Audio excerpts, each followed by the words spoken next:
With his mediation in the Israeli-Gaza-Israel conflict, Egyptian President Mohamed Morsi has faced a high-profile test of his presidency. Egypt's first Islamist president has been carrying out a delicate balancing act, showing solidarity with the Muslim Brotherhood's religious and political offspring, the Hamas leaders of Gaza, while portraying himself as a reliable broker for Israel and the West. In the 5 months since his election, Morsi has tried to present the reinvigorated Egypt to the world, traveling around the region and as far afield as China and the United States. Now, the world has come to Cairo, with officials from the United Nations, the United States and other nations supporting Egyptian mediation efforts in the Israel-Gaza crisis. The muscular approach stands in contrast to the waning years of the former Egyptian government of Hosni Mubarak, who kept up Egypt's peace treaty with Israel, questioning little as the nation received billions in U.S. aid. Mustafa El-Labad is the director of Al-Sharq Center for Regional and Strategic Studies. Egypt stagnated in the last 3 decades so much that Egypt was not in a position to negotiate any other matter outside its border.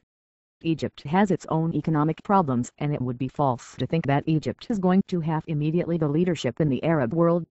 But Egypt turned its back to Mubarak's policies and now is heading for active mediation, he said.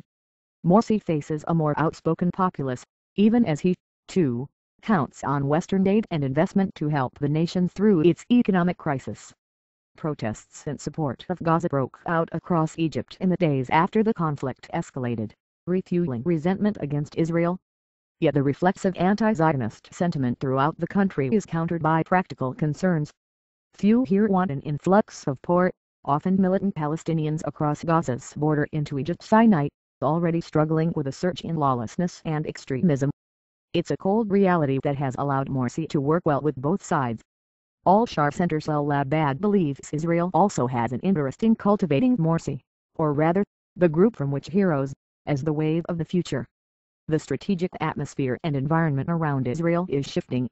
You have Hamas on its border, you have Egypt under the Muslim Brotherhood, you have an active Muslim Brotherhood in Jordan, and one of the alternatives for Bashar al-Assad in Syria also would be the Muslim Brotherhood, he said.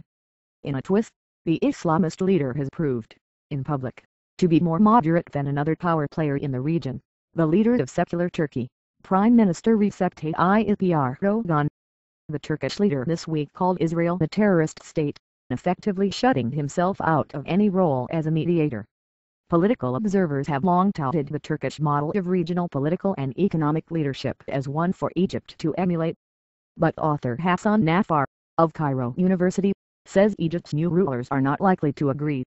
The Turkish model, even if it's perceived as a good one, I am not quite sure if the Islamists are seeing it that way, he said. In the meantime, Morsi is forging his own path of apparent moderation. It's a position welcomed by many Egyptian intellectuals, even as they question how long it will last.